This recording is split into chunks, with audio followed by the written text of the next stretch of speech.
It's a lake site.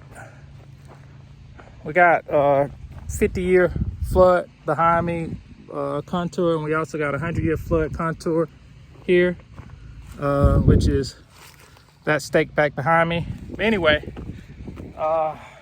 when buying land, you gotta think about your flood easement or flood contour.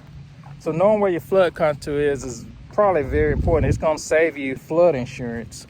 So when you're gonna build along the river or lake or any kind of flooding, any kind of body of water that's gonna flood, you need to know. Don't just rely on the FEMA maps. Get you a surveyor out here to stake those contours, because they're gonna have to shoot a contour, do your elevation, and they'll stake them. And that is before you even decide to even buy it. I would figure that out before I would buy the property, because you need to know the usable space that you're gonna have on a property. So if you don't know that, you could be buying something that, like with this, for instance, I think it's probably about an acre, but he can only use probably 25% of that acre, because he can only build on 25% of that acre. So just remember, knowledge is everything. Do your preliminary work, do your due diligence.